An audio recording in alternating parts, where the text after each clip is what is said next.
Before the video starts, let me just say that you clicked on a video titled "The Easiest Way to Quit Porn." Well, let me stop you right there, pal. There is no easy way. There's never going to be an easy way. The reason is because you have to rewire your brain chemistry. You have to disconnect neurons that you have connected through hundreds of uses. Through neurons that fire together, wire together. You have to disconnect those wires because you've reinforced that hundreds of times. It's going to be very hard. But there are some ways to make it easier. That's the way to make it easier, is to go about it in the right way. So the number one thing you should do is change your mindset. I'm not going to go into that in this video. I'll link it in the top. Watch that. That'll explain on how you can change your mindset. That's the best thing. Another thing you can do, however, which is very good, is to grow your confidence. Confident people do not jerk off to some other dude screwing the woman that they would want to screw.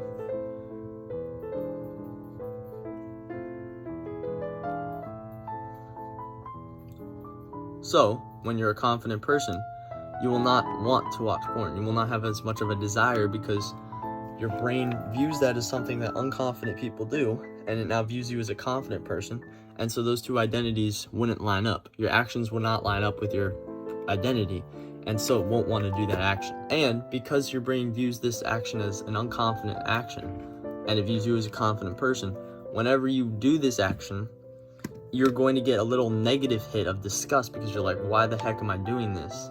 And that's going to dampen the reward, which will make the bad effects less. There'll be less bad effects, and it'll probably make it a little bit easier to quit. It'll make it there'll be a less incentive to do it because your brain will be experiencing pain. So it's good to be confident, you say. Well, Chris, I don't know how to be confident. If I knew how to be confident, I wouldn't be watching this video. Okay, calm down. I will tell you how to be confident. The best way to be confident is to have just crazy accomplishments, right?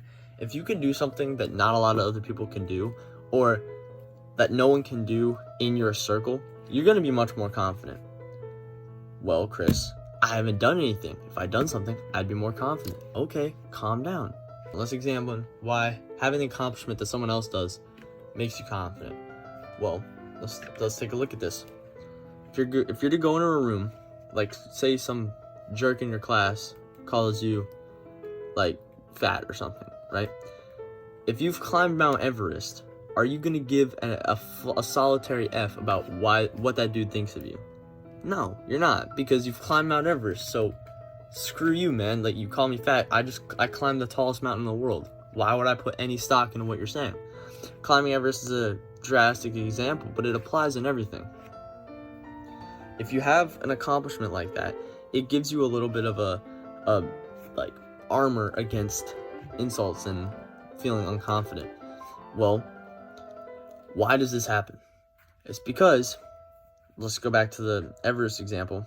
I've climbed Mount Everest, you haven't, so why would I give a crap about what you're saying? And it's that, why would I give a crap? That gives you confidence, right? It's like, I have FU money, right? If you're a billionaire, you have FU money. Like, someone can call you whatever they want, but they're 100 times richer than they are, so why the heck do you care? Well, how do we get that without climbing Mount Everest or becoming a billionaire? I'll tell you. The best way to get confidence without having some crazy accomplishment, without climbing Everest or being a billionaire, is to have a group of people around you who love you for you and who are going to stick by you even when the whole world doesn't. And what this does is, the reason that you overthink when you're in a social situation and the reason that you're unconfident is because you want those people to like you. And the reason you want that is because all humans are social creatures. Humans need friends, and if these people don't like you, your brain is thinking you're going to be lonely. But if you already have people like unremoved from the situation, or who you know are like locked in, these people are going to love you for no matter what.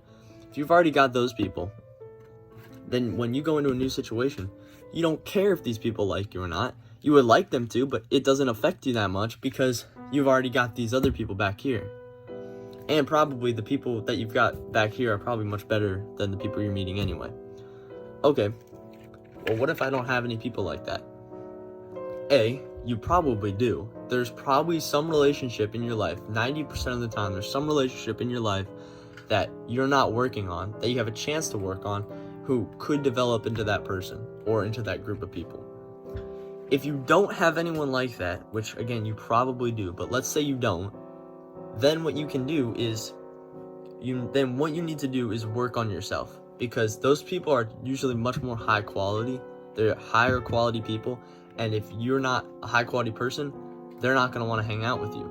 A lot of problems in the world would be fixed if people were to look inward instead of outward. The reason that you don't have any really close friends like that is because you're not a high quality person. You need to go out there and you need to fix yourself. You need to focus on your morals, on your mental health. You need to go into the gym. You need to get stronger. You need to be a nicer person, a kinder person, and you need to push yourself and study in school and whatnot. If you do that, you're going to start to attract these higher quality people who will make good friends, who will build your confidence, because you're like, I've got this group of friends who's going to stick by me. In addition to this, the journey of becoming a better person so you can attract these people is going to make you more confident anyway, because while that random jerk at school who's calling you names is sitting at home eating potato chips and playing Call of Duty, you're out in the gym hitting the weights, or you're running, or you're studying, or you're exploring an interest that you have that could potentially make you money, or you're actually making money. Eating potato chips and to make you money, or you're actually making money. You're doing something and you're doing it disciplinedly, and that is going to make you more confident, because you can look at that guy and be like, yeah, I'm so much freaking better than you. Look what I'm doing with my time. Look what you're doing with it. Like, you're such a loser. That's the best way to become confident. Once you become confident, doing no fap is going to be so much easier. So, mwah.